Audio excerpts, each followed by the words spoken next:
안녕하세요. KBS입니다.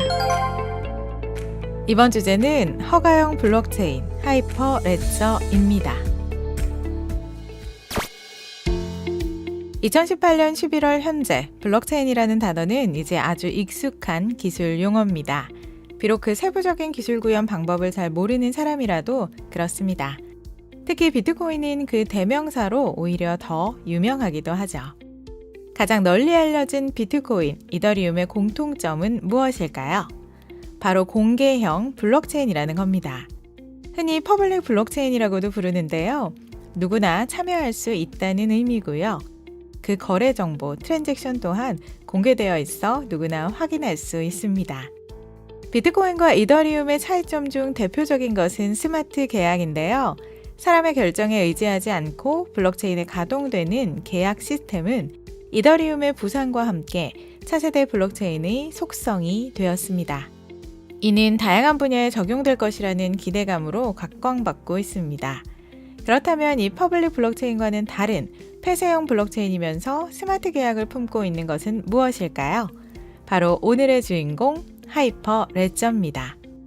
이제는 폐쇄형 블록체인 대신 리눅스 재단에서 사용하는 허가형 블록체인이라는 용어로 설명할게요.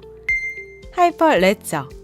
하이퍼 레저는 문자 그대로 해석하자면 아주 뛰어난 장부 정도가 될 것 같은데요. 하이퍼 레저는 리눅스 재단이 주도하는 오픈소스 블록체인 프로젝트입니다. 세부적으로는 블록체인 프레임워크, 도구와 모듈 구현에 중점을 두고 있습니다. 하이퍼 레저에는 다양한 프로젝트가 있고 총 140여 개의 회원이 프로젝트에 참여하고 있습니다. 프레임워크에 해당하는 것으로는요.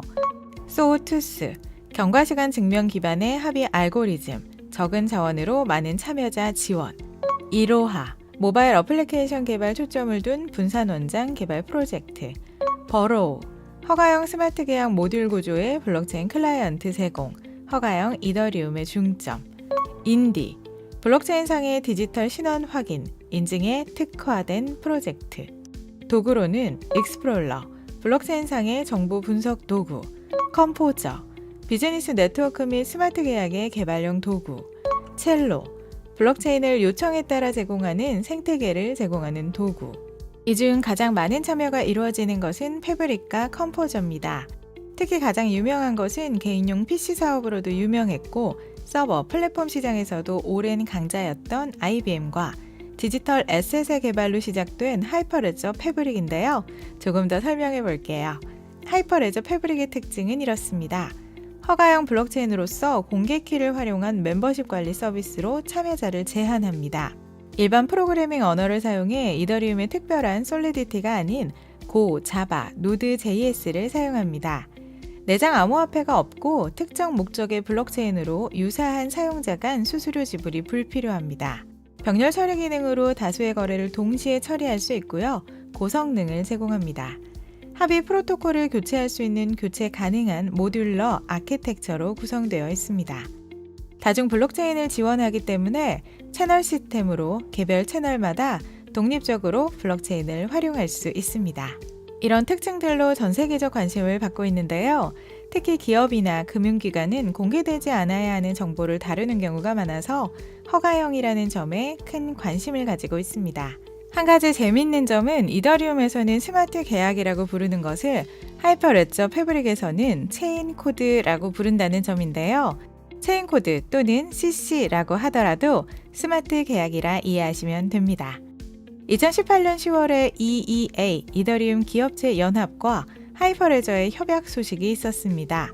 하이퍼레저 패브릭에서 이더리움 가상머신 EVM을 지원하는 등 장기적으로 기업들의 활용 방식이 더욱 다양해질 것이라 예상합니다. 허가형 이더리움? 잠깐, 그러면 하이퍼레저는 허가형 이더리움이라고 말할 수 있을까요? 물론 그렇지는 않습니다. 이더에 해당하는 내부 통화가 존재하지 않는다는 점부터 이더리움의 가스에 해당하는 거래 수수료도 없습니다. 합의 알고리즘 측면에서도 다릅니다.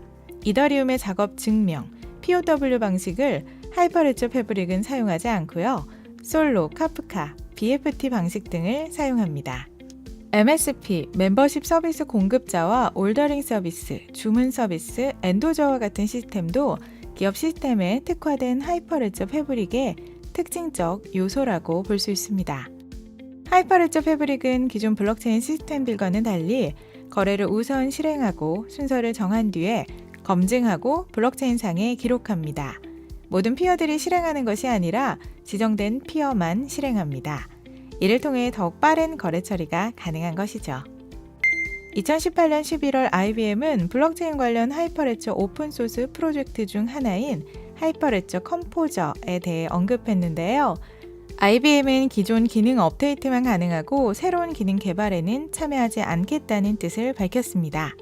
컴포저는 오픈소스 프로젝트임에도 불구하고 코드 대부분을 IBM이 기여하고 IBM이 거의 혼자 이끌던 프로젝트였기 때문에 다양한 주체들의 참여를 독려하고자 내린 결정이라 합니다.